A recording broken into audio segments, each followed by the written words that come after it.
Shabbat Shalom, good Shabbos. Baruchim Habayim, delighted to welcome you to our special service this evening. And thanks to the work of Estelle Felber and her committee, of Gloria and Nadine and Edie, we are delighted to celebrate with our members who have been with us for 50 years or more, and we have some special treats during the service. It's still Shabbat Eve, of course, and so we begin with Shalom Aleichem. You'll find it on page 627. And for those of you who are not joining us in this space, but joining us at this time, you'll find the words on the screens.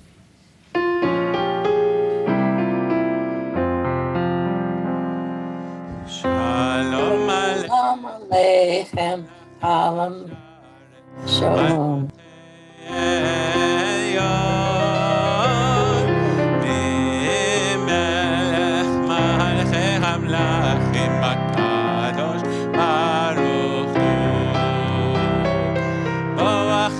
Shalom, Malachei HaShalom, Malachei Yon.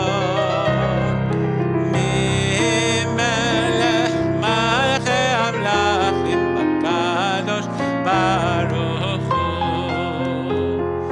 Tzedek Shalom, Malachei HaShalom, Malachei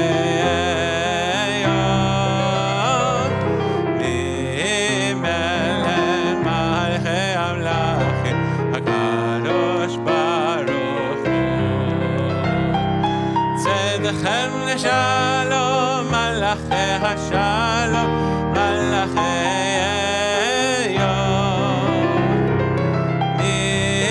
Melech Malachei HaMlachim HaKadosh Baruch Hu. As we continue with Ben Shlicht and Kiddush, you'll find it back between pages 120 and 123. And to do so, we want to call upon two of our members who have been members for a long, long time. We want to call upon Lois Horowitz and upon Nadine Zuckerman. And Lois is going to be accompanied by her daughter, and by her daughter Judy, and by her daughter Nancy, I apologize, Judy, and her husband Jeff, as we ask them to come forward now.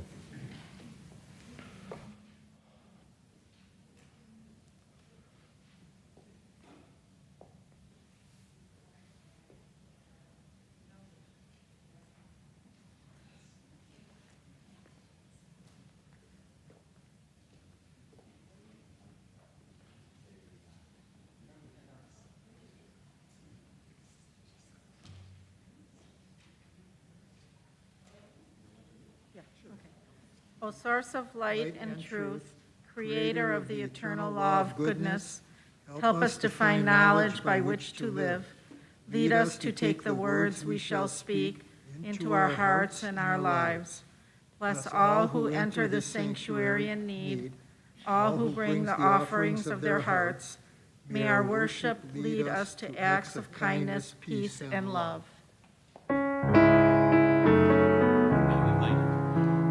Baruch atah Adonai Eloheinu melech haolam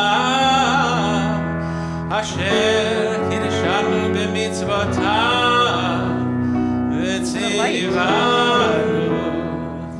lehadlik ner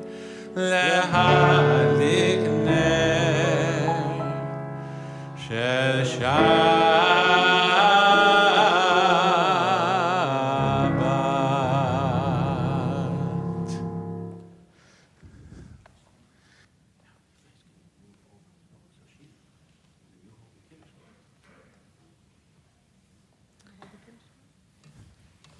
And there was evening, and there was morning, the sixth day. The heaven and the earth were finished, and all their array. On the seventh day, God finished the work that God had been doing, and God ceased on the seventh day from the work that God had done. And God blessed the seventh day and declared it holy. Because of it, God ceased from all the work of creation that God had done.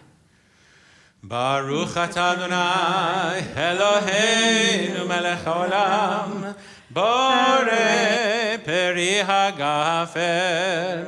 ברוך אתה אדוני אלוהינו מלך העולם, אשר קידשנו במצוותיו ורצה בנו, ושבת קודשו באהבה וברצון הנחיתה. עיקרון למעשה בראשית, כי הוא יום תחילה למקראי קודש, זכר ליציאת מצרים.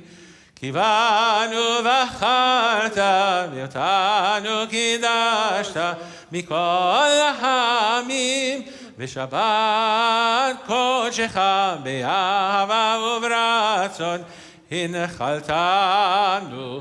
ברוך אתה אדוני מקדש השבת.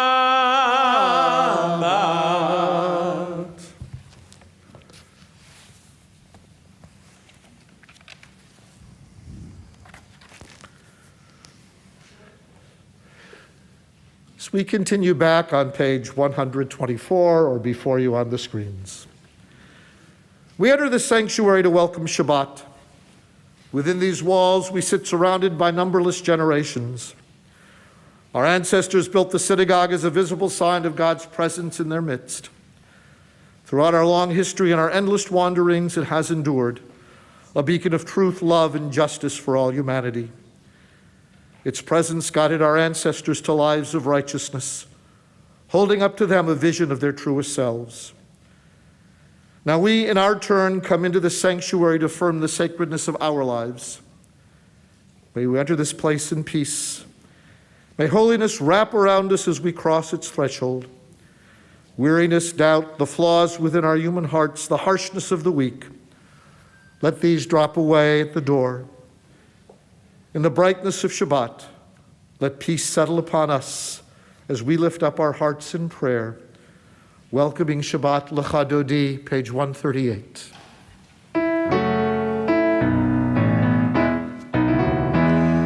Lecha Dodi, לקראת כלה פני שבת, נקבלה lecha dodi, לקראת כלה פני שבת, נקבלה שבת שלום, שבת שלום, שבת שלום ומבורך, שבת שלום, שבת שלום, שבת שלום ומבורך. לך דודי לקראת כלה פני שבת, נקבלה לך דודי לקראת כלה פני שבת, נקבלה.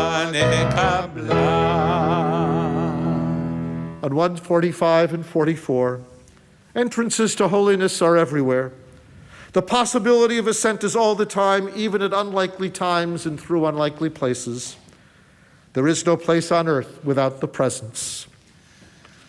יתקדש ויתקדש שמי רבה, אמן. בעמד יברח חירותי וימליך מלכותי, בחייכנו ויומכון ובחיידך בן ישראל, בעגלה ובזמן קריב ואמרו אמן. יהי שמי רבה מבורך לעולם מעלמיה, יתברך וישתבח, ויתפאר ויתרומם ויתנשא ויתהדר ויתעלה ויתהלל, שמי קודשה בריחו לעילה מכל ברכתה ושירתה, תושבחתה ונחמתה דמירן בעלמה, ואמרו אמן.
As we continue together, Baruch Atah Adonai, Eloheinu melech haolam, asher bidvaro ma'ariv aravim, b'chachma poteach sh'arim, uvitvuna mishane itim umachalif et hazmanim, umisader et hakochavim b'mishmerotehem barakia kirtzono, borei yom v'layla, golel or mipnei choshech, v'choshech mipnei or, uma'avir yom umevi layla, umavdil ben yom uven layla Adonai Tzevaot Shemo, El Chai v'Kayam Tamid Yimloch Aleinu Leolam Va'ed, Baruch Atah Adonai Hama'ariv Aravim.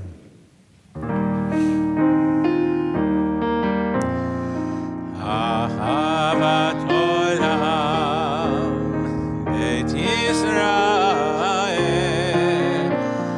Amcha ובמצוותיך לעולם ועד, כי הם חיינו ואורך ימינו,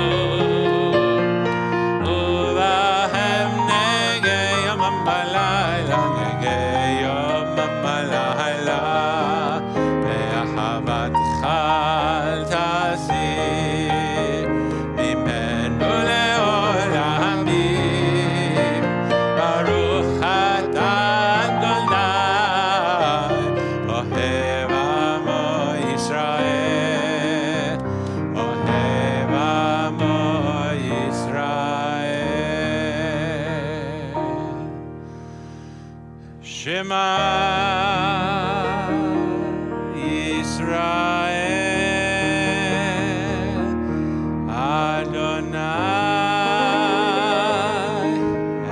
Eloheinu,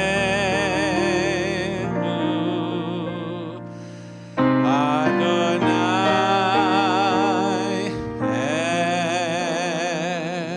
Echad.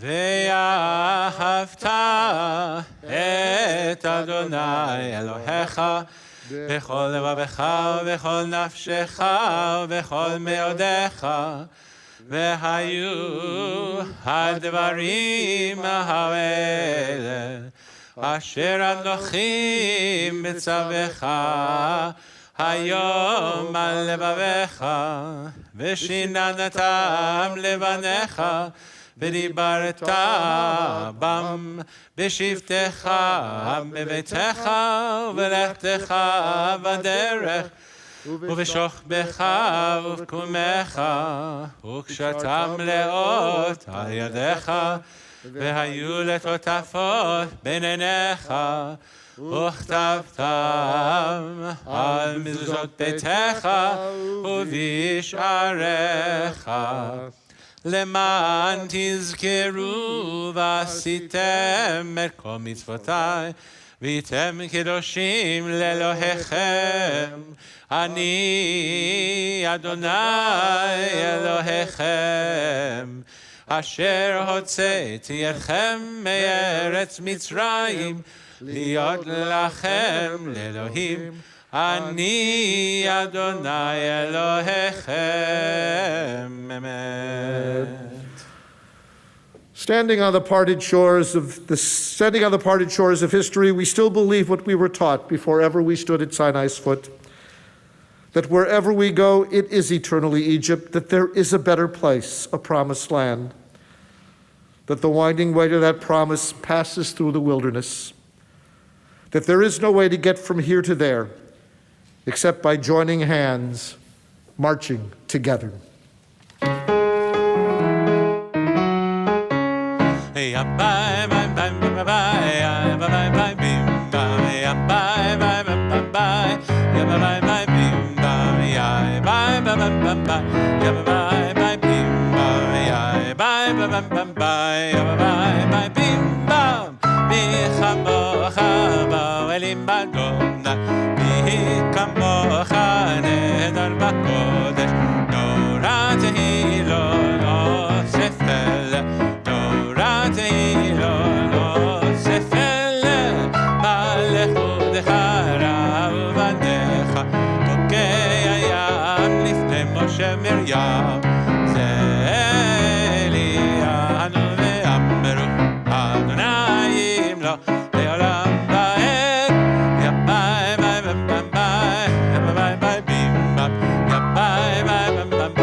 חזק ממנו, ברוך אתה אדוני, גאל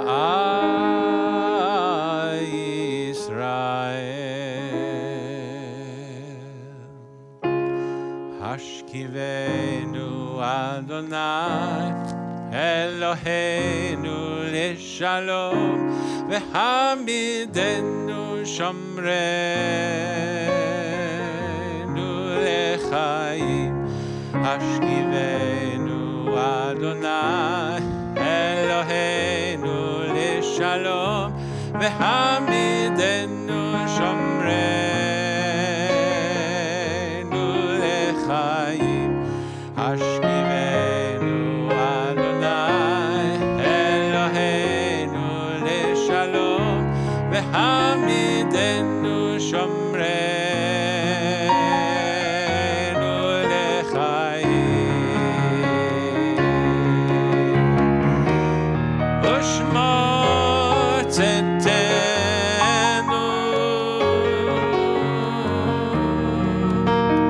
ובואנו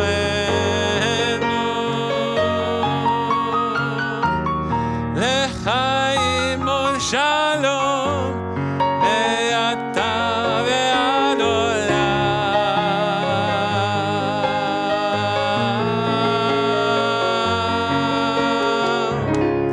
השכיבנו אדוני, אלוהינו לשלום, והעמידנו שומרנו לחיים.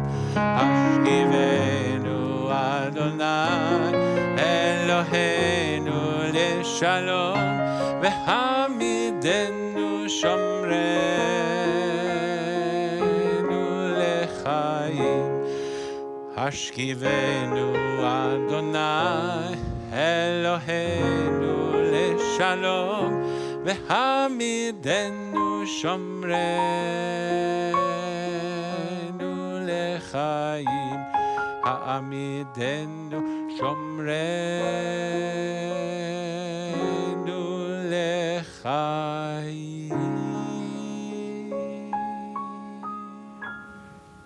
Spread over us your shelter of peace, over all we love, over our Jerusalem and yours.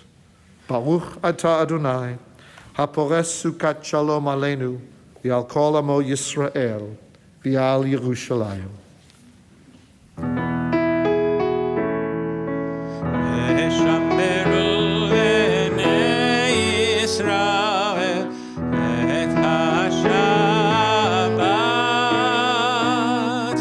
לעשות את השבת לדורותם ברית עולם, ביני ובין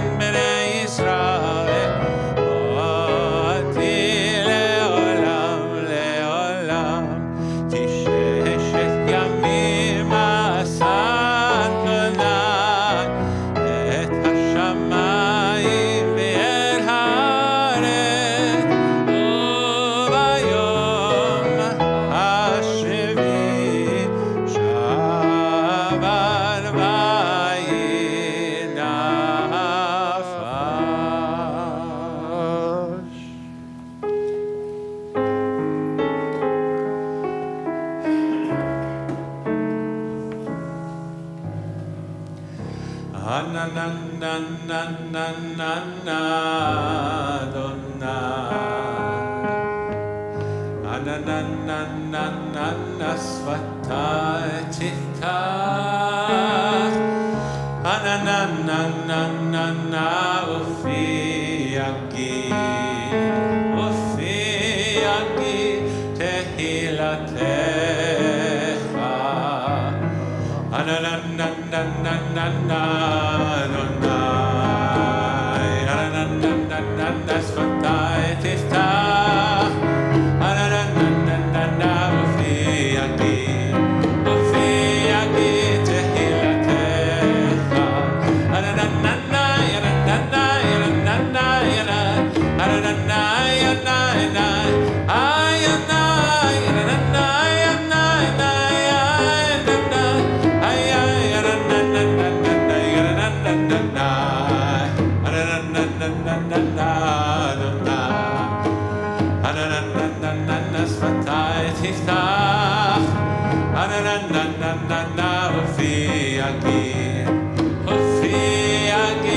Tehilatecha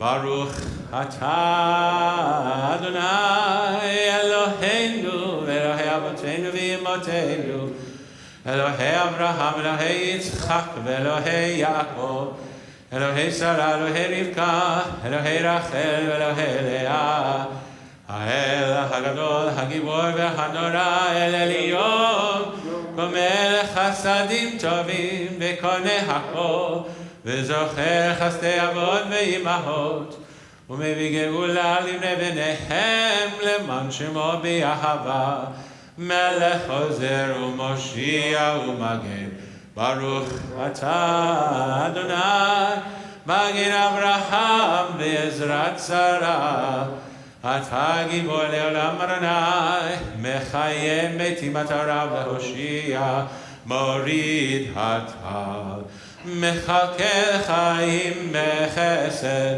מחיה מתים ברחמים רבים, סומך נופלים לרופא חולים, ומתיר אסורים, ומקיים אמונתו לשני עפר, מי כמוך בעל גבורות, ומי דומה לך, מלך ממית, ומחיה ומצמיח ישועה ונאמן אתה להחיות מתים ברוך אתה אדוני מחיה המתים אתה קדוש ושמך קדוש וקדושים בכל יום יהללוך סלה ברוך אתה אדוני האל הקדוש.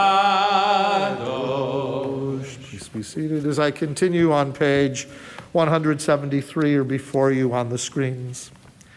May these hours of rest and renewal open our hearts to joy and our minds to truth. May all who struggle find rest on this day. May all who suffer find solace.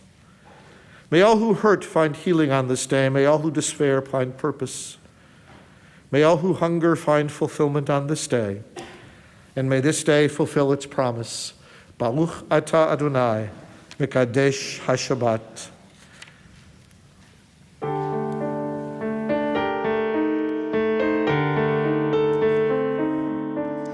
Ritzei Adonai Eloheinu Be'amecha Yisrael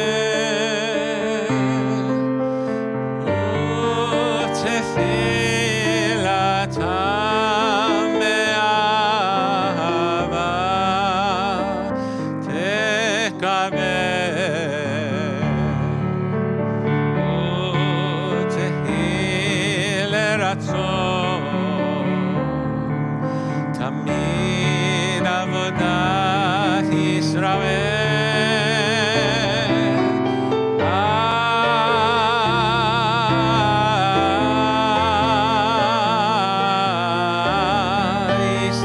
Yisrael amecha Egarov lechol goreav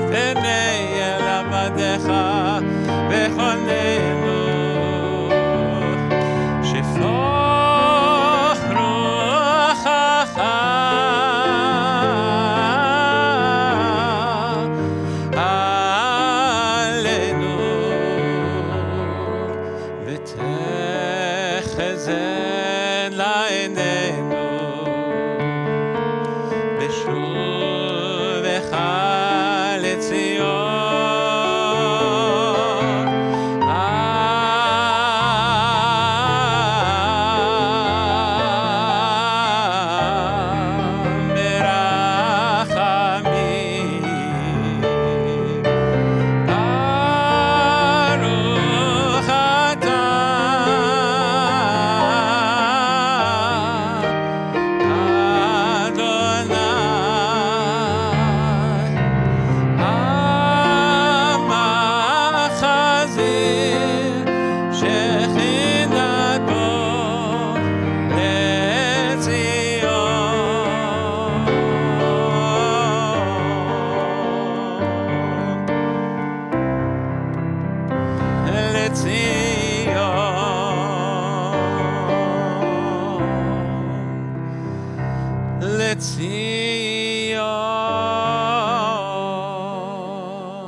God of goodness, we give thanks for the gift of life, wonder beyond words, for the awareness of soul, our light within, for the world around us so filled with beauty, for the richness of the earth which day by day sustains us.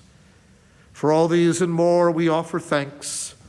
Baruch atah Adonai, hatov shimcha, ulecha na'eh lahodot. Shalom Rav al Yisrael Amecha, tasim le'olam. Shalom Rav al Yisrael Amecha, tasim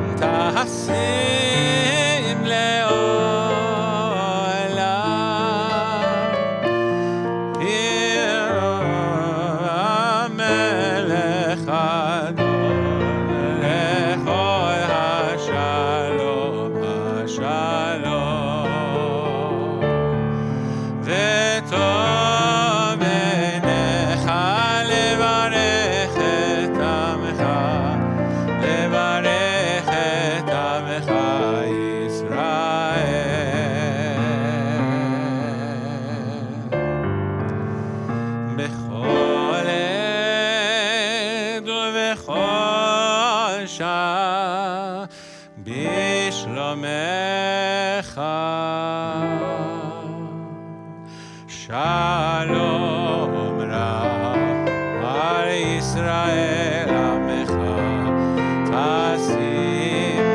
tasim le'olam. Baruch atah Adonai, hamevarech et amo Yisrael Bashalom.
Shalom bimroma, hu yaseh shalom alenu ve'al kol Yisrael imru amen. Oseh shalom bimroma,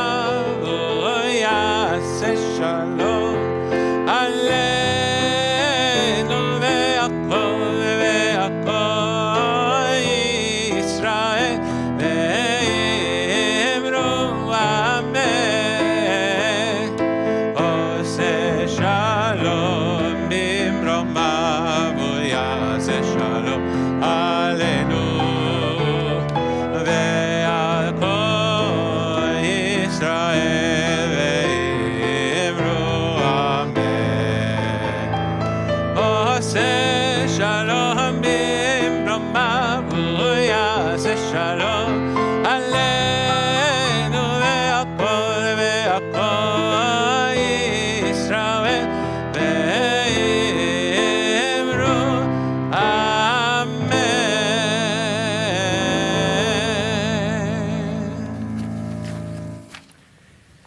In the week to come, among those couples who will be observing their wedding anniversaries are Hal Karras and Barry Foreman, Adam and Lindsay Kibble, Kathy and Eric Koenig, and Jeff and Adrian Wydell. Our God and God of the generations before us, we thank you for our sacred heritage of marriage and family life. Throughout history, marriage has been the firm foundation to our people, when we were driven from place to place and when we were at rest and settled. We praise you, eternal God, for sanctifying your people Israel by the covenant of marriage. We thank you for the fullness of joy of those who were celebrating the anniversary of their wedding in this season. Their lives are blessed with the gift of loving comradeship and of devotion to each other. Their joys are heightened, their difficulties lightened as they face life together. May their companionship continue to bring them strength. May their home be hallowed by your divine guidance. May their lives continue to be enriched by affection and mutual respect. May they be blessed with peace and health and contentment. As together we all say, Amen.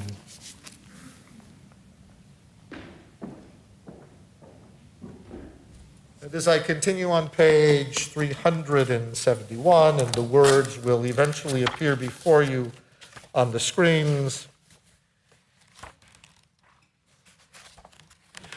Yishberach Avotenu Avram Yitzchak v'Yaakov v'Imotenu Sarah Rivka Rachel v'Leah v'Yivarech et Acholim. May the one who blessed our ancestors Abraham, Isaac, and Jacob, Sarah, Rebecca, Leah, and Rachel, bless and heal those of our friends who are ill. Mark Ackerman, Debbie Alpert, Allison Arthur, Matthew Bamberger, Ruth Bat Chana v'Aryeh Cohen, Joel Barwick, Naomi Tamar Bat Masha v'Shimon, Michael Gad Ben Micha, Louise Bayer, Andy Blank, Rick Belter, David Borkin, Vivian Borkin, Adeline Sarita Hadja Bossi, Joel Bradley, Andrew Dalen, Debbie Dalit, Sharmi DeCamp, Kathleen Duplier, Robert Fono, Eliachaim Ben Barachu, Faivel Meir, Alex Franklin, Autumn Gad, Greg Garcia, Lisa Gendelman, Blaine Goldner, Leah Bat Chaiki Mordechai, Rosalind Halpern, Sam Hanna, Barbara Heilbrenner, Ilana Himmelfarb, Edith Howard, Carrie Huxley, Jimmy Kaplan, Mara Kanaz, Rachel Kanaz, Ed Knox, Karen Krasno, Jean Lauterbach, Barbara Lieb, Ellen Levin, Lenore Levin, Ron Levin, and Ron, it's delighted that you're back with us too. Kathy Liddell, Wendy Mayer, Yosef Rafael Ben Yudit, Xavier Ram, Robert Gold-Kravit, Artie Majeski, Sydney Miracle, Steve Pump, Lipman, Pinchas Ben Liba, Umendel, Marla Borkin Roth, Ken Sandler, Zelma Schlosser, Linda Schock, Floyd Schwade, Ruth Bat Irene Avraham, Gary Shovers, Lois Sorkin, Claudia Steele, Asher Yitzchak, Ben Yael Rivka, Venisin Lev, Marty Stein, Jim Stillman, Jenny Vergetis, Scott Weigel, Leo Weinshell, Dan Wilkinson, and Dan, we're delighted you're back too. Rebecca Zuckerman, Harav Chaim, Ben Rachel Leut, Tzvia Kohen, Nadiva Zayat, Badilanu, Binyamin Ber, Shoshana Bat Harav Ari, Shoshana, Miriam Tzvia Bat Beryl, Hanalea Bat Joyce Vilian, David Pinchas Ben Leah V'Yakov, Rachel Bat Devorah Avraham, Moshe Avram Ben Lady Umeir, Rachel Chaya Bat Chava, Shoshana Yudit Bat Malka Umeir, Yaakov Mordechai Ben Mishuleah, Shmuel Ben Esther Kalman, Sharon Bat Friedel, Eli Frank, we're delighted you're back too. Other names to share? Nick? Tobat Chama and Cece Levin? Yeah. Go ahead.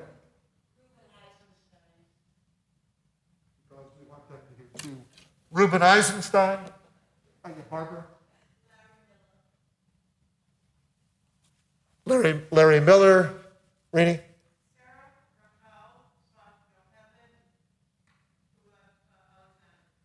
Sarah Rachel bat Yocheved ve Alexander.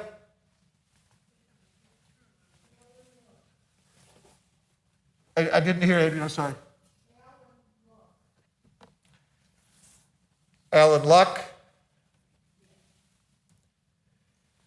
Yeah. Herbert Meltzer, Martin Meltzer, Janice Janice Salovey. Salovey, Herbert Meltzer, and Martin Meltzer.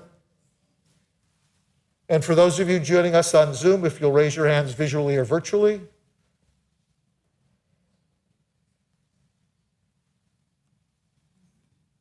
Because we, nope, I don't see it, I'm sorry. Because we are praying on their behalf. May the Blessed Holy One be filled with compassion for their health to be restored, their strength to be revived.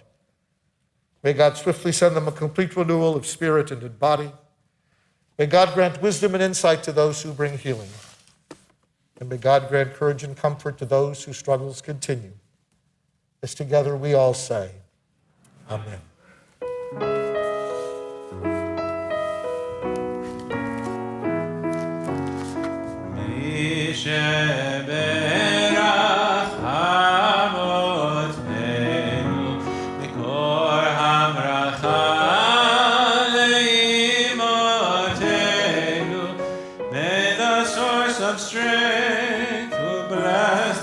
Before us, help us find the courage to make our lives a blessing, and let us say Amen. Mi sheberach imotenu mikor habracha lamotenu. Bless those in need of healing with refuah shlema, the renewal of spirit, the renewal of body, and let us say Amen.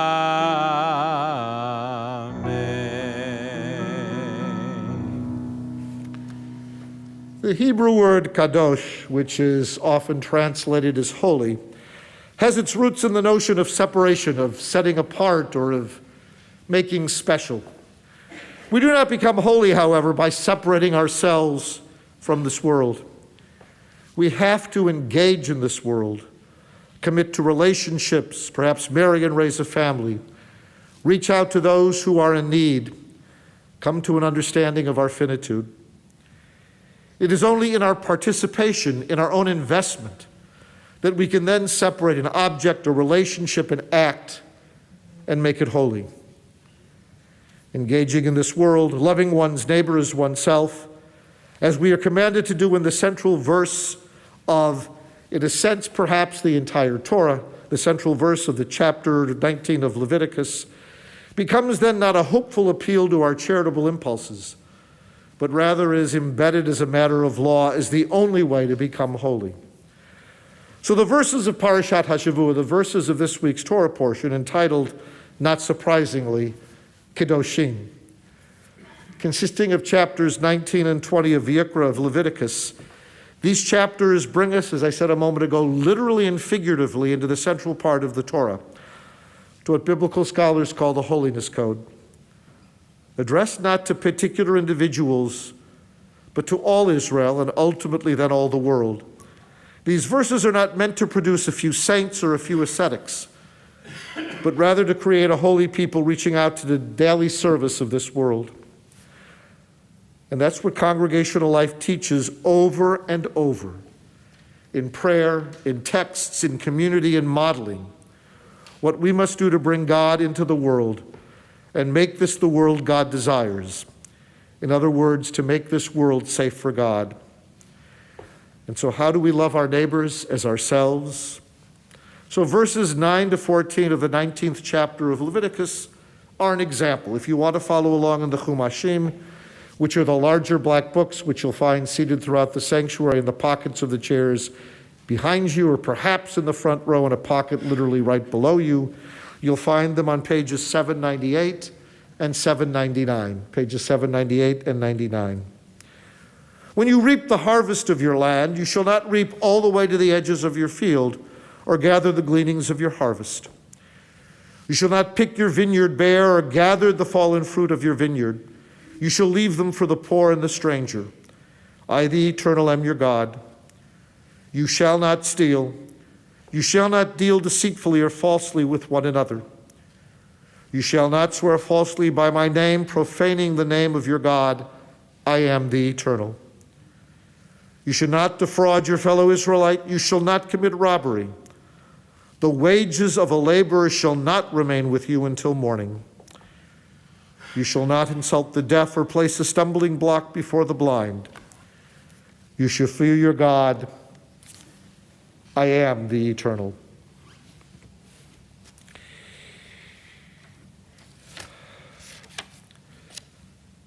So, tonight, we honor those who have been members of this congregation for 50 years or even longer, who have helped make this place a true sanctuary of God. We're going to do so with a little ceremony. You'll find it as the insert to your service bulletins. Hopefully you all got a service bulletin along with the insert.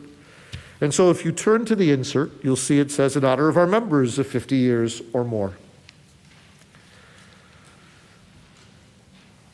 May God, who blessed our mothers and our fathers, bless this congregation together with all other congregations.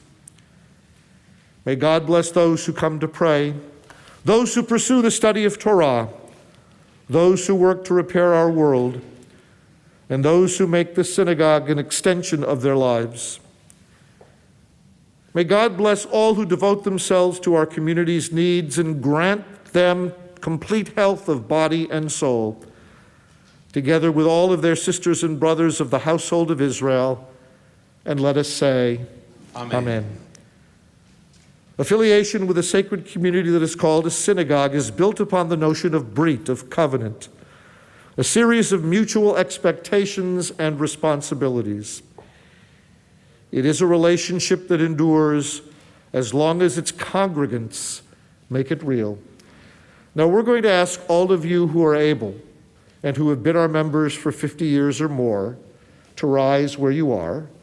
You'll find a list of names as best as we could tell, thanks to the work of our committee, again chaired by Estelle, with Edie and Gloria and Nadine, and our executive director, Andrew, and members of our staff.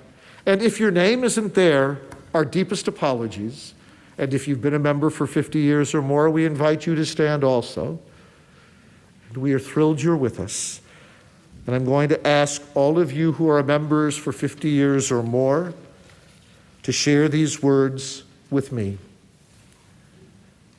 We come this day to once again confirm our place in the Jewish community through our affiliation with this synagogue. Today we reaffirm our brit, our covenant, with this Kehila Kedoshah, with this sacred community. Through our ongoing affiliation, we choose to be open to the search for the holiness in our lives. We reaffirm our commitment to prayer, study, and good deeds for our sakes, for the sake of our children, and for the sake of our people. We are enriched by your presence. We are ennobled by, no, I don't want you reading this. I want the congregation to read this. So they keep standing, and you'll join with me as we kind of say this to them. We are enriched by your presence. We are encouraged by your ongoing commitment. We are encouraged by your enthusiasm. We are grateful that you are part of a synagogue community dedicated to care and loving support that adds meaning and purpose to people's lives.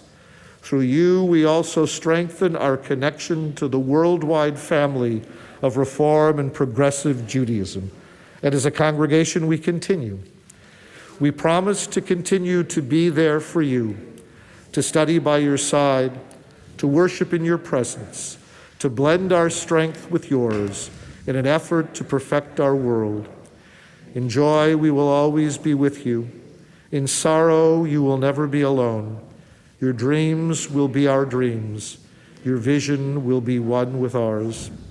Even as God led our people through the wilderness as a pillar of cloud by day and a pillar of fire by night, so do I pray that the presence of God will ever accompany all who have joined themselves to this sacred community. This is most assuredly a day made of God. Let us rejoice and be glad in it, as together we all say, Chazak, Chazak, v'nitchazek.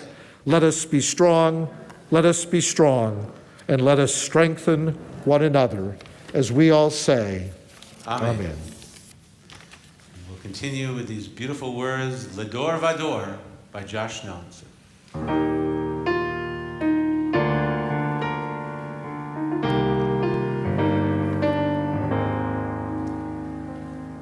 We are gifts and we are blessings. We are history in song. We are hope and we are healing.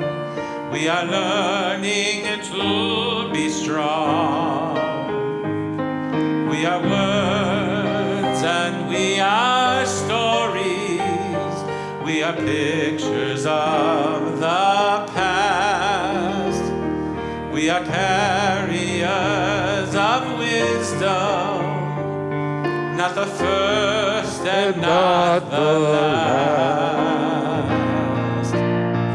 Ledor vador nagid God lecha. Ledor vador we protect this chain from generation to generation. These lips will praise your name.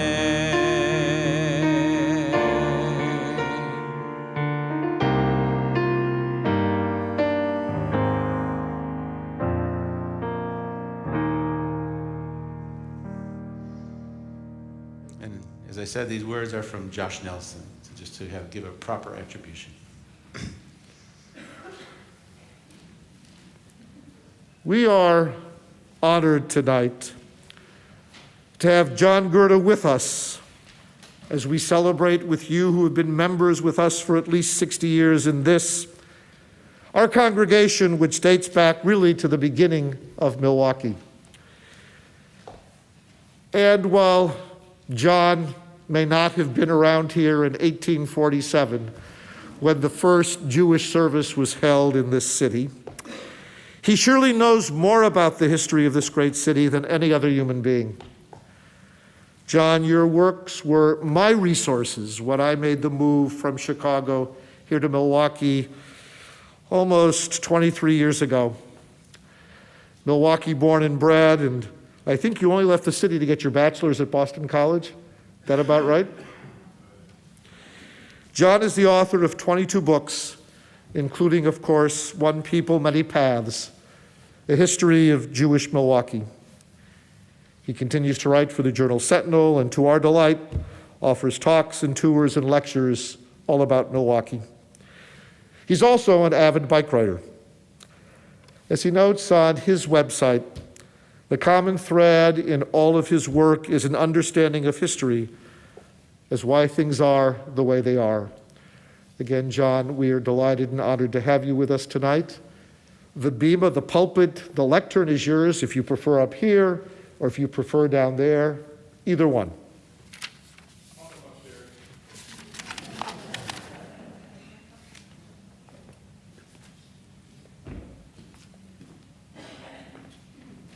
Thank you, sir. Thank you, Mark, and it's a pleasure to be here again. It's been a while. I've been here on numerous occasions before. Congratulations, first of all, to all of your families who've been here for 50 years or more. You can't claim to be founding fathers and mothers. You have to go back to 1847 for the first service or 1856 for the first congregation. That's some serious age. But you certainly have a long record of faithfulness and community here. You've lived a lot of the history that I'll be talking about, but first I want to talk about the history of that history. It surprised me getting ready for tonight. It's been 15 years since I was standing in the rotunda of the Central Library at the retirement ceremony for the city librarian, Kate Robb at the time, and Mary Ann Lubar, who many of you know, kind of sidled up to me and said very quietly, "We want you to write the history of Jewish Milwaukee." So, as you know, she's someone who's hard to say no to. So I ended up at that time working for the Jewish Museum Milwaukee, which she and her husband Shell were starting at that time. So they were in storytelling mode, and they wanted to tell this story of Jewish Milwaukee. By that time, I'd been working in the field for about 35 years, but I had not had a chance to do any depth history of Jewish Milwaukee. So to me, it was like a brand new neighborhood, discovering this thing that had been in my midst for my entire life, but I hadn't had time to really dive into. So the fact that I grew up Catholic and Polish on the South Side was something of a handicap in kind of getting into the community. But I was determined to see it certainly from the inside.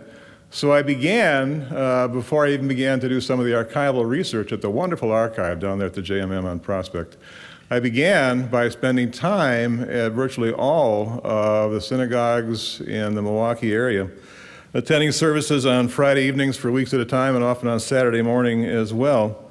And my education, my immersion in the Jewish community included sukkah hopping in the Beth Jehuda community over in Sherman Park, attending a Purim Spiel at Congregation Shalom in early spring, and going to more than one Torah Palooza right here. And I recall Mark kind of leading the dancers kind of all around the building. My kids loved it, and I never failed to leave without my feet tapping and a tune in my head. Hashkavenu came right back. We were sitting here tonight. So I was the only subscriber to the Jewish Chronicle in my block in Bayview. Nobody else there. And I became probably the only person on earth who turned every page of every issue of the Chronicle from 1921 to 2009. So that was literally an archival odyssey. So the result was a book published by the Jewish Museum Milwaukee back in 2009 called, as Mark said, One People, Many Paths, A History of Jewish Milwaukee. I would not presume to recount that entire history in a short talk tonight, but I'll share you some of the highlights of things I learned over the course of that project. And I'll do so by telling the story of two sub-communities in Jewish Milwaukee, of two redoubtable women, I think you know who they are, and the monumental impact that one group with many constituent parts has had on the greater life of the greater Milwaukee area. So first of all, those sub-communities, I think most of you know, if you have even a modest understanding of Milwaukee history, that the largest ethnic group in Milwaukee has always been, what would you say? German. No, they were here as early as the 1830s, and they were a majority of the population by 1860. So more people were of German background than were of English background, English-speaking background back in those years. And in a time when you had this German triangle, it was Milwaukee, St. Louis, and Cincinnati. Milwaukee was the most German of all three of those cities. And because we had all these cultured 48ers who had fled Germany, the German states, after revolting against the royal rule there, these were educated, liberal, kind of many cases free-thinking people. And they were the ones who began the Turner Societies and the music societies, the dramatic societies. They made Milwaukee the Deutsch-Aachen of America, the German Athens of America. So we were kind of the cultural capital, in many ways, of German Milwaukee. The main thing they had in common was that they had nothing in common. Other groups might have been one kind of economic stratum, one religion, one political persuasion. The Germans were just all over the lot. And you sort of see that in a variety of ways. Economically, they ranged from people like John Pritzloff, the Pritzloff building down there in St. Paul, who came here with the clothes on his back, to Frederick Miller, who came with $250,000 in gold coin to buy a brewery. So you had rather wide economic range. You had political persuasions ranging from freethinker and revolutionary to royalists, who liked having royal rule back in the German states. And in terms of religion, there were a lot of German Catholics, a lot of German Lutherans, a lot of German Reformed, and 3 German Jewish synagogues before the Civil War. So it really was a rather diverse landscape.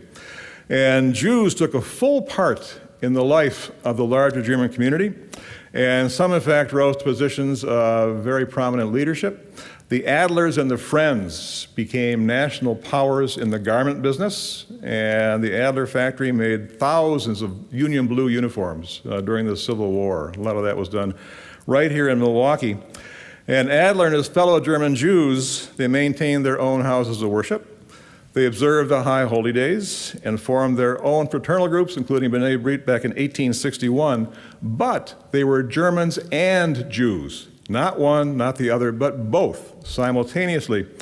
And that hybrid identity was really apparent back in 1874 when a group called the Sons of Hermann, back in 1874, they had a parade and a picnic that drew roughly 800 people to central Milwaukee. It was largely a kind of a collective of Milwaukee's German fraternals. They included the Oddfellows, the Knights of Pythias, the Druids, and B'nai B'rith. So you have this kind of a collective of fraternals. And the orator of the event that day was Rabbi Elias Epstein of Temple B'nai Yeshurun, so one of Mark's predecessors, going back to 1874. Addressing this rather diverse throng, the rabbi gave a robust declaration of German and German-American cultural unity. It's a nice checklist. What were the stereotypical German virtues? Rabbi Epstein said, we are Germans by tongue, Germans by the will of reasoning our way onwards, Germans by the avowed determination to develop our mental faculties, Germans by the desire to seek knowledge and wisdom and foster them, Germans by uniting in social life, and Germans by assisting each other in times of need. But we wish not to express the idea to our fellow citizens that we will remain Germans bound by the state. We are members of this great republic, and such we shall remain. We are Americans, but German Americans, who are willing to amalgamate the good which we have brought from Europe with the good which we have found here. So kind of this idealistic vision of the melting pot, bringing things from the old country to meld with the new as well. So the German Jews, they were clearly comfortable in Milwaukee. They were assimilated to the general tenor of the entire population. Their Reformed temples, including the predecessor, Emmanuel B'nai Yeshurun, were models of decorum and symbols of achievement. But the German Jews soon had company. In the later 1800s, poverty and pogroms unleashed a wave of refugees from the Russian Empire coming here to the United States. It nearly swamped the old German community here in Milwaukee, but not just here, but elsewhere as well. These newcomers were lumped together as, quote, Russian Jews because they came from the vast Russian Empire, but their roots might have been in Poland, Hungary, Lithuania, Ukraine, or Romania. And these were all quite different traditions, and certainly different dialects as well in some cases. They all spoke Yiddish as the common language, which was and is a blend of Hebrew and medieval German. Or as Billy Crystal once said, Hebrew, German, and phlegm. But they could easily tell each other apart by nuances of dialect, diet, dress, and other cultural giveaways. What they had in common, these refugees, was suffering. The first wave hit America's shores in 1881, and this was pretty much assigned. Every Jewish community in America was expected to take its share. So this was distributing the population of refugees across the country. Milwaukee's first contingent of 218 refugees got off the train in June of 1882, and they were as sorry a lot of humanity as has ever set foot in the Cream City. Some of them sick, all of them hungry, dirty, travel-weary, and traumatized from the violence they had experienced in their homelands. So German Jewish charities sprang into action. Volunteers whisked the newcomers away to shelter in some old industrial buildings near downtown in the 3rd Ward. And Bernhard Gross, manufacturer who led the effort, said many carts of eatables and clothing were unloaded at the temporary quarters and disappeared as if by magic.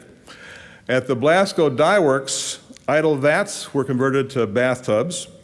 At another shelter, one woman gave birth within 2 days of her arrival, and a second delivered shortly after. They named their babies Washington and Garfield. So they were trying to adapt as best they could. But even though the welcome mat was out, a cultural conflict soon surfaced. The German Jews were assimilated. You could not tell by looking at them that they were different from anyone else on the streets in Milwaukee. And by dialect as well, they were German speakers like so many others. So in come the Russian Jews with their old world clothing, and the men with long beards and side curls. A sense of shared peoplehood goes only so far. Local volunteers were horrified by the appearance of their guests because they reflected badly on the hosts. So the Milwaukee Sentinel described what happened next. When their ablutions had been concluded, the chief committee thought it well to call barbers into requisition to relieve the male refugees of their barbarous superfluity of hair. Isn't that a great line? Barbarous superfluity of hair. Most of the men yielded a very tardy assent to the application of the razor to their chins, and one was so demonstrative in opposition to the process that it was necessary to invoke the presence of a policeman to reduce him to order. They called the cops, to bring someone in to be forced to shave against his will. Within 3 days, boasted Bernard Gross, this trainload of dilapidated humanity had the appearance of a lot of American citizens in caucus assembled. What was going on here was assimilation by coercion. It was just that simple. There was a yawning gulf between the German Jews and their Eastern European cousins, and that gulf in time found geographic expression. And East Side, West Side. It's been a durable pattern in Milwaukee. The German Jews tended to settle on Milwaukee's east side, while the Eastern Europeans, who soon outnumbered their hosts, were largely on the west side. Their first and most compact neighborhood was called the Haymarket, roughly a square mile between 3rd and 12th, Juneau and Walnut. So picture Fiserv Forum, the mile just north of it. That was the immigrant quarter for Milwaukee's Jewish community, right around Hillside Terrace, the housing project there. By 1900, there were nearly 5,000 people shoehorned into that square mile, and desperately poor in most cases. They worshiped in a dozen different shuls. All were Orthodox by definition, but the rituals varied by national origin. There were places where rabbis could almost shake hands out their windows. So this was really very densely settled and divided by place of origin. So the gap between old stock and newcomers was certainly obvious, but there was one woman who was determined to bridge it. And I think you all know her, Elizabeth Black Kander, who is one of the heroines of not just Jewish Milwaukee, of all Milwaukee, and social workers in general.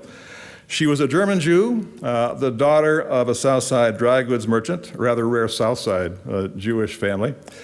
And she was president of something called the Ladies Relief Sewing Society. The society sewed clothes for what Kander called our unfortunate brethren. So there's some condescension early on, kind of her maternalism was showing in some ways when she began to get involved. But the target was the Haymarket neighborhood. But soon she moved beyond both condescension and simple material relief. In 1895, she and some of her allies launched a children's program called the Keep Clean Mission to preach what they call the gospel of cleanliness at Temple B'nai Yeshurun, one of your ancestors, on 10th and Kilbourne. The courthouse took it. There was, I think there's still a marker there saying that where the temple was, but that was the site.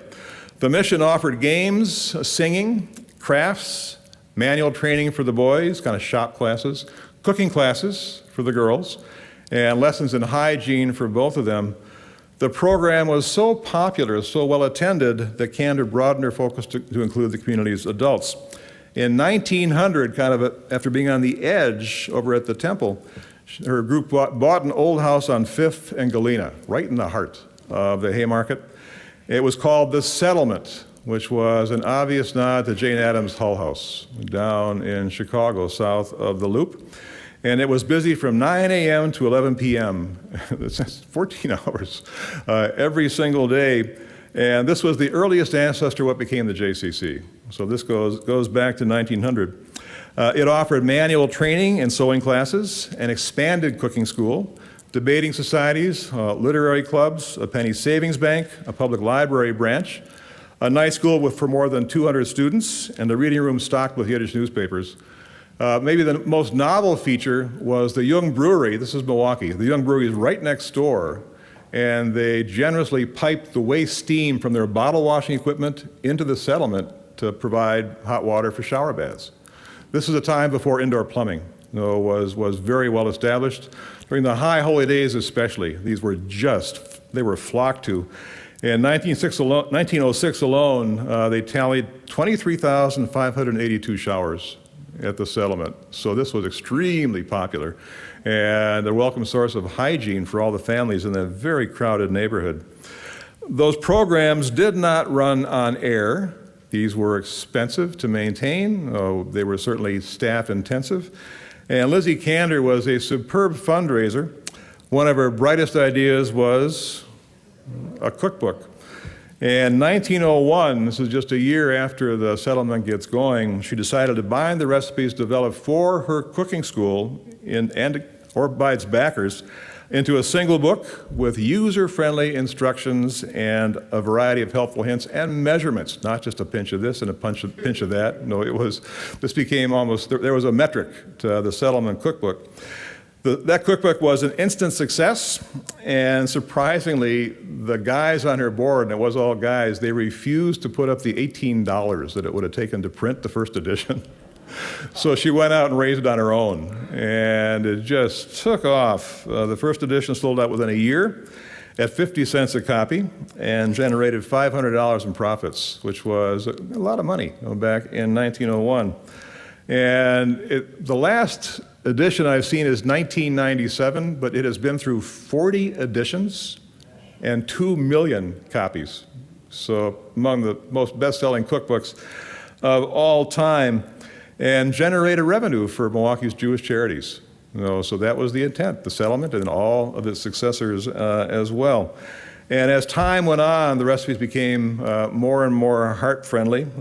They moved away from clotted cream, suet, and goose fat to I think more what we call sane ingredients today.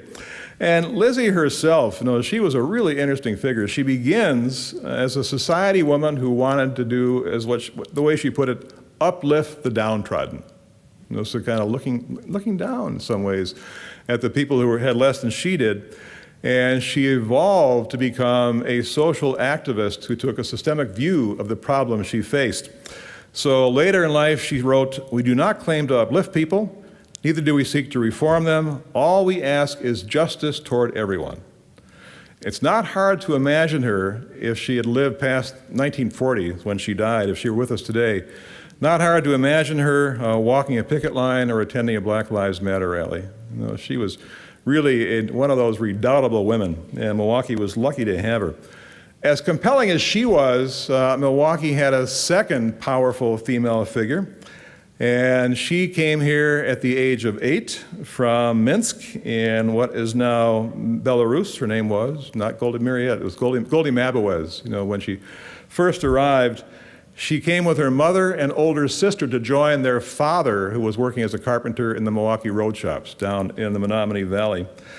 Certainly, she took part in the settlements programs, but first she had to adjust to her new surroundings after knowing nothing about the shtetl and the old country.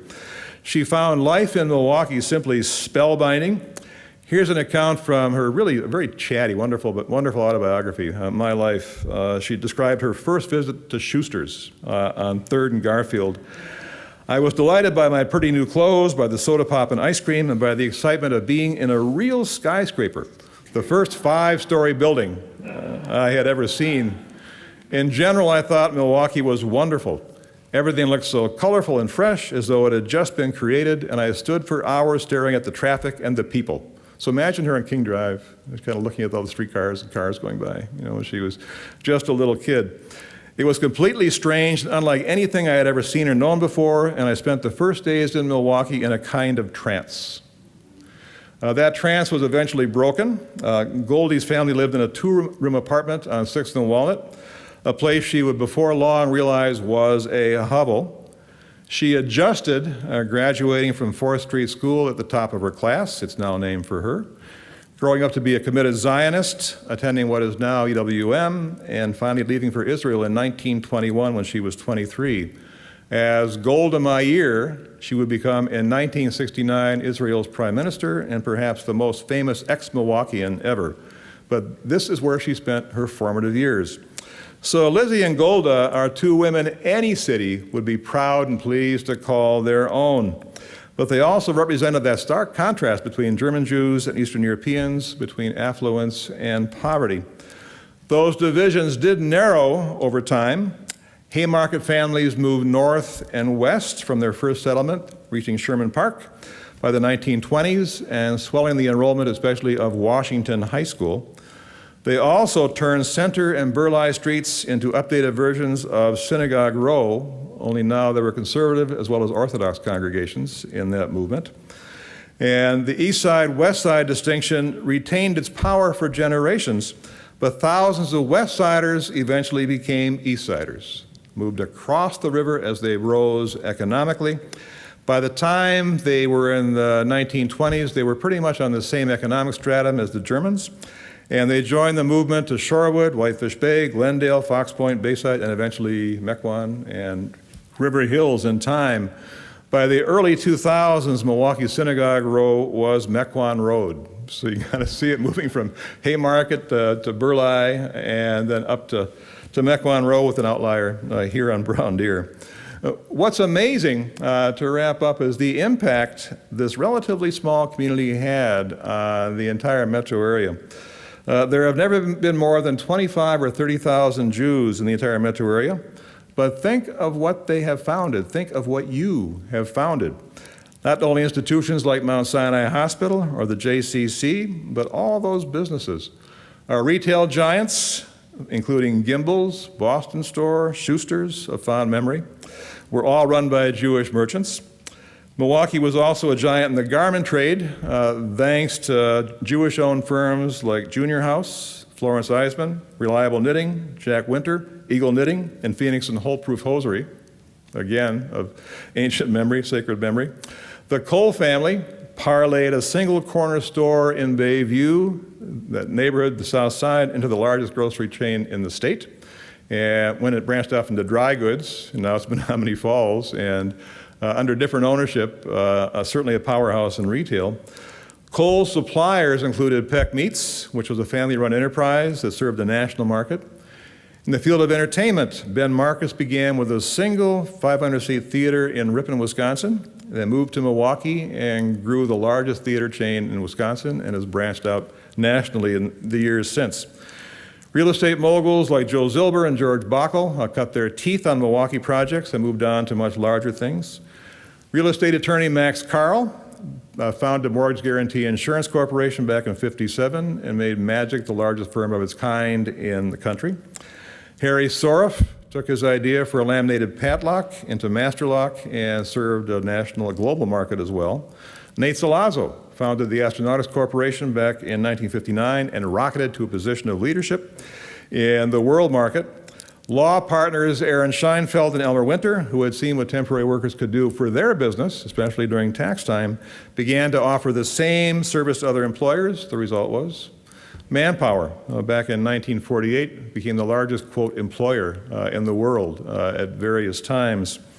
And if you broaden your view beyond the business world, you have Washington High alums like actor Jerome Silberman, we know better as Gene Wilder, baseball commissioner Bud Selig, and U.S. Senator and former Bucks owner Herb Kohl.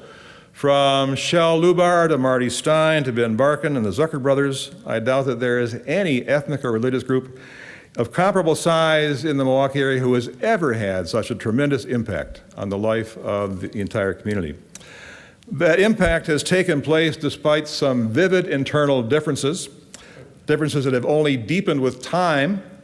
Beyond the lines that divide Orthodox from conservative, from Reform, where do you find common ground that includes Lubavitchers, Reconstructionists, and self-proclaimed third-generation atheists? Where do you put someone who loves klezmer music and Kreplock but wouldn't be caught dead inside a synagogue? How do you reconcile hawks and doves, the observant and the assimilated, the intermarried and the insular? The answer is that you can't, but you don't have to. In Milwaukee and elsewhere, the Jewish community exists as a fractious and often fragmented conglomeration of different viewpoints, but those internal contradictions are held in permanent suspension, subsumed and, in a sense, overruled by an underlying sense of peoplehood. Milwaukee's Jews have followed many paths indeed, but they are still one people, as old as Abraham, as fresh as tomorrow.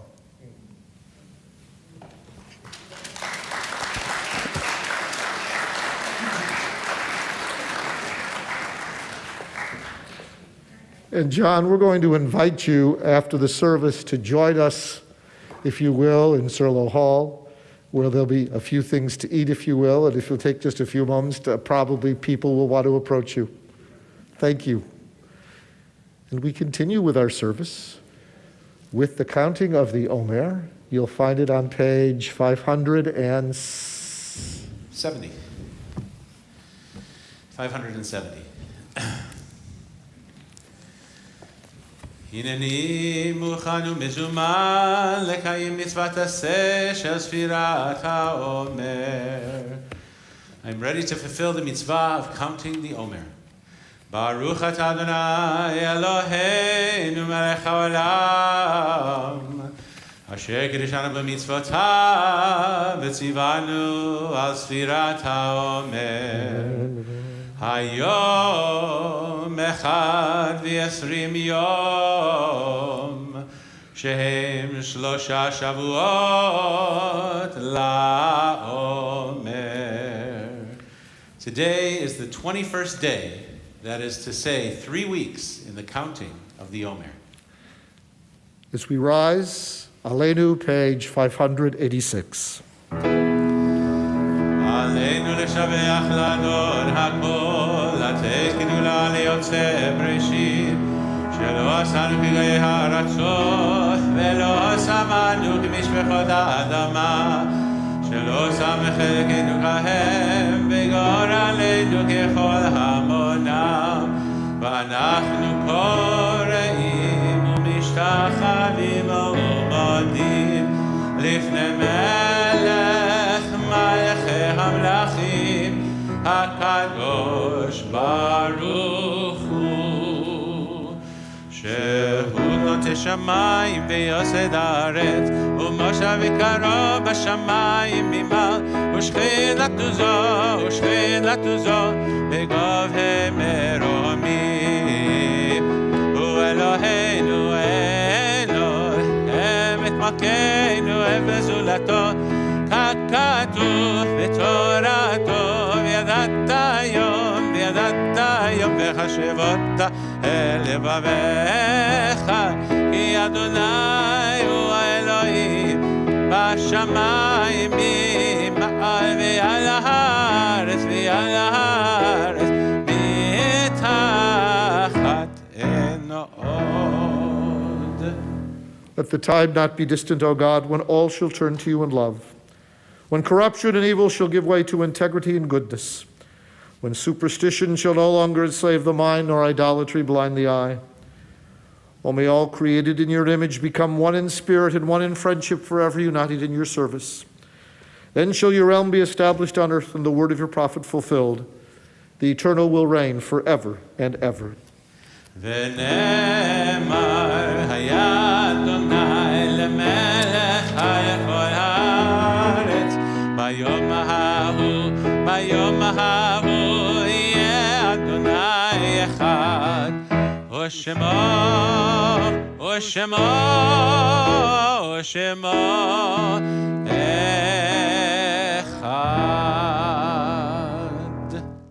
Our thoughts turn now to those who have departed this earth, our own loved ones, those whom our friends and neighbors have lost, the martyrs of our people whose graves are unmarked, and those of every race and nation whose lives have been a blessing to humanity.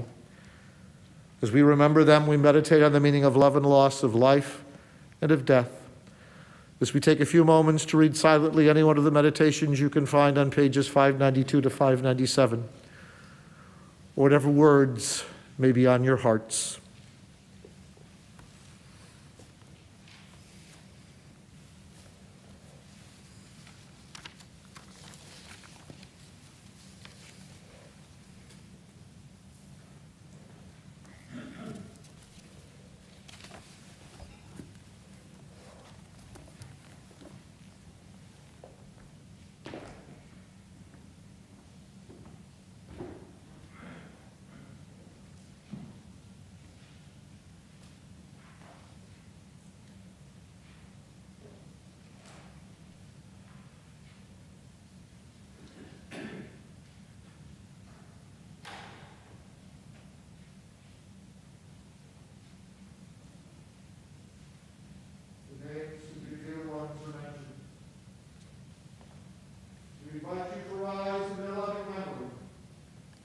As we remember the relatives and friends of our congregation who have gone before us into life eternal, we remember tonight the names of Irma Thexton Willis, Joe Coop, James Passion, John Veal, Jordan M. Fishman, Brian Ira Kazan, Henry Arden Haynes, Neil Hootkin, Cyril Newman, and Jonathan Burstein, who were laid to rest recently.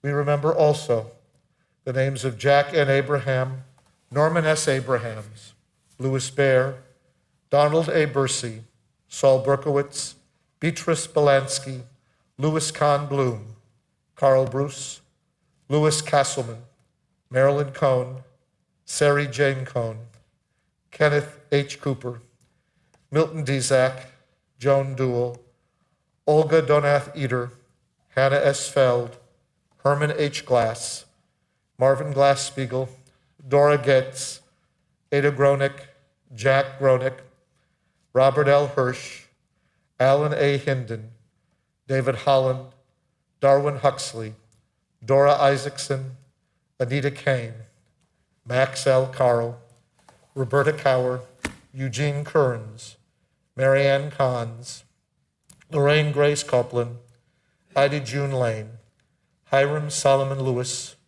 Doris E. Mayer, Jean Mayer, Beatrice B. Miller, Samuel H. Monash, Nathan Passion, Camilla Peck, Bertha W. Peerless, Rose Perlson, Benjamin Rosenberg, Ann Oberman Rosenthal, Donald M. Ross, Marshall Rotter, Max Silber, Louis Silverman, Lillian R. Spracker, Donna Stern, Robert Malcolm Stern, Alvin M. Stranad, Ina Sugarman, Leon Vergetis, Kurt Weiner, Shirley Weil, Melvin Willis, and Lillian Winograd, whose anniversary of death is remembered tonight.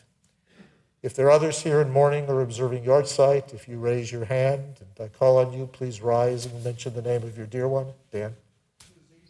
Susie Fono? Scott? Sylvia Stern? Michael Greenfield? And if there are others with us on Zoom, if you'll raise your hands visually and virtually, when I call on you, mention the name of your dear one. We also remember those who perished in the Shoah, whose yahrzeit dates are unknown to us. We pray, may their souls be bound up in the bond of eternal life. May their repose be peace. Zichronam livracha. May their memories forever be a blessing. As we now ask the congregation to join with those who mourn in the words of Kaddish, which you'll find on page 598. Yitgadal v'yitkadash shmei Rabbah. Amen. V'alma divra kirutei v'yamlich malchutei. B'chaye chon u'v'yomei chon u'v'chaye dechol Beit Yisrael. Ba'agalav v'zman kari v'yimru. Amen. Amen. Ye'eh shmei Rabbah mevorach le'olam u'lalmei almaya. Yitbarach v'yishtabach v'yitpa'ar v'yitromam v'yitnaseh. V'yitadar v'yitaleh v'yitalal shmedi d'kudsha. Brichu. Ve'elam min kol birchata v'shirata. Tushbechata v'nechemata. da'amiran bi'alma v'imru amen. Amen. Yesh lama rabba min shemaya v'chaim aleinu v'al kol Yisrael v'imru amen. Amen. Osei shalom bimromav, uyasei shalom aleinu v'al kol Yisrael v'imru amen. Amen. May the one who makes peace in the high heavens above send peace down here to us, to all Israel and to all the world. As together we all say, Amen. you may be seated as we turn to one of our past presidents, to Sandy Stern, for our announcements this Shabbat. And Sandy came to us, I guess, through one of those mixed marriages between the east side and the west side, between, yes. I was from the west side. And she was from the west side, yeah, he was He from was the from east the east side. side. Right. Very German. Very German. So first, I want to send our first Shabbat Shalom to all of you. And to all of you who are on the screen. I want to extend our deepest thanks to Estelle Felber and her committee of Gloria Lieb and Edie Pump and Nadine Zuckerman for making this wonderful evening come together and bringing us all together and giving us a chance to honor and thank our members of 50 years and more, and we have our share, and we are so lucky. And we want to thank them for their dedication and their support over the years, and for helping to sustain this congregation and bring us to the time that we are at now. So we thank you for helping us make this evening, and all of you for being part of it. I want to thank Dan Dance for serving as our accompanist tonight, to Jeff Biskowitz, who's up in the little room making it all happen technologically, to our greeters, Margot Zimmerman and Nadine Zuckerman, and then this evening our Onig is hosted by our Marvin and Dorothy Kohner Onig Fund. So I hope you will take these service bulletins with you, because it's chock full of so many things that are happening at this time of the year. As the end of the year, the end of our programming year comes, our Women of Emmanuel are active, our Brotherhood is active. I just want to point out a very few things. First of all, we have the annual gift from Don Siegel in memory of his beautiful wife, Diane, our storyteller, Marilyn Price, who is going to be here, and I hope that you will all come on Sunday, this Sunday, May 8th at 10:45, or on Zoom to hear her storytelling. Women of Emmanuel are issuing their union grams to honor our Kabbalah Torah graduates. The community has an opportunity to hear Jonathan Greenblatt, the CEO of the Anti-Defamation League, making a presentation called "It Could Happen Here: Why America is Tipping from Hate to the Unthinkable and How We Can Stop It." I'm sure we all feel the tensions in our times, and this is available by Zoom or in person at Boswell Books. I take it back, it may be Zoom only, but it's detailed in the bulletin. Yom Ha'atzmaut celebration is coming with the Walk for Israel, and then a celebration after that, and that's on Sunday, May 15th. And on that same day is our Salute to Song and Spirit, our annual concert. This year, Cantor Barash with Rena Strober, who's coming to us from California. It'll be a wonderful evening, and there are tickets and sponsorships still available. Our Social Action and Lifelong Learning Committee is wrapping up the year with our Mitzvah Day on Sunday the 22nd. And this particular year, we have an opportunity to meet and become acquainted with the Maliki family, which is the Afghan family that is being sponsored by our Welcome Circle.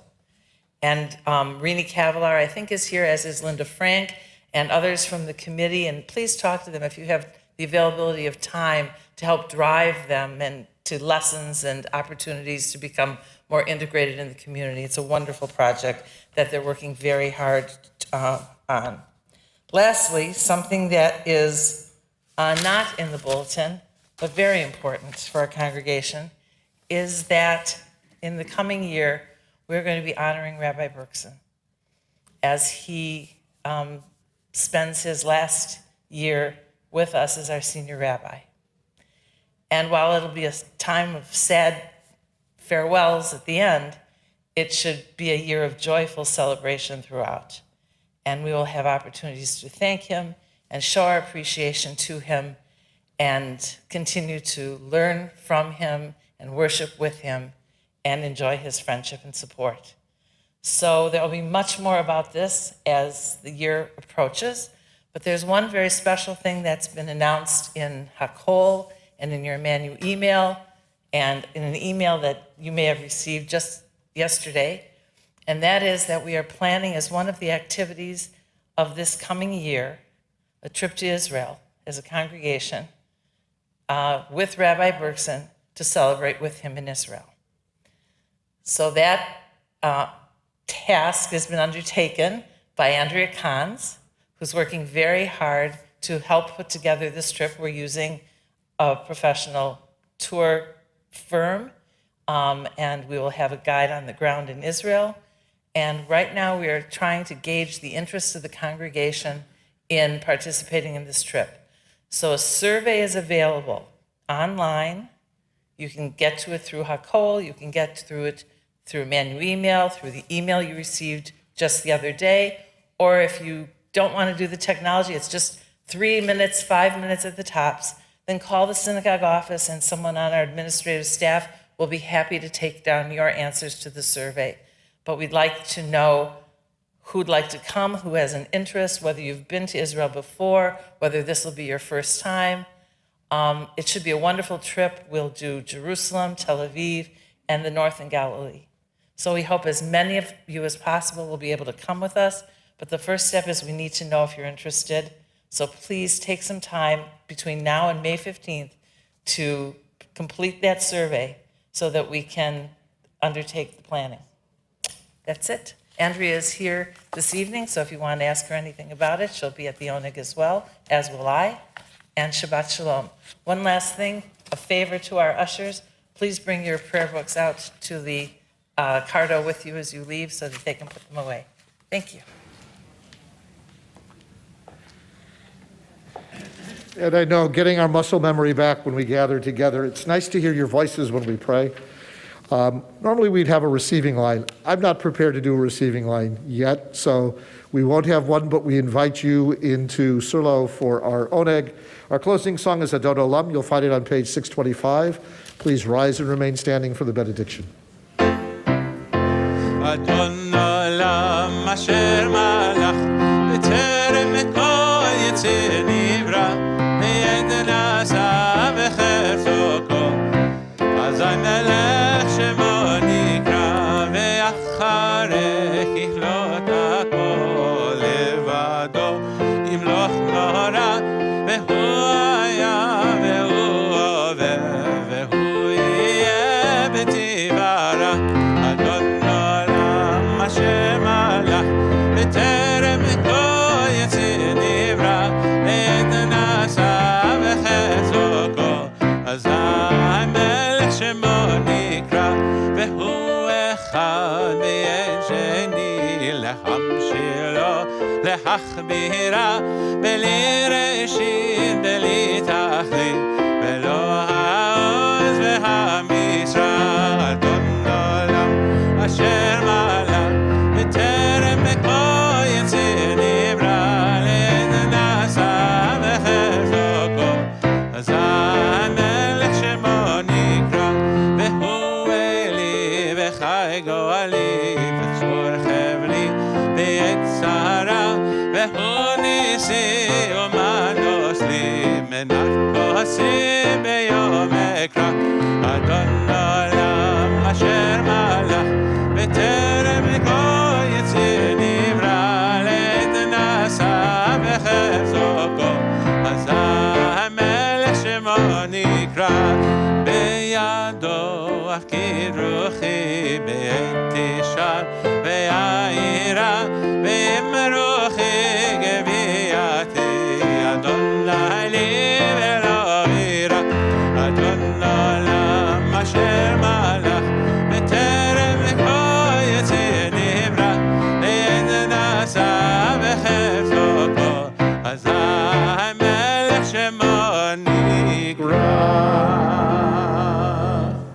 Adonai oz le'amo yitain. May the Eternal One grant us all strength. Adonai yevarechet amo v'shalom. May the Eternal One bless us all always with the most precious gift of all, the gift of shalom, of peace. Shabbat shalom. Good Shabbos. Shalom.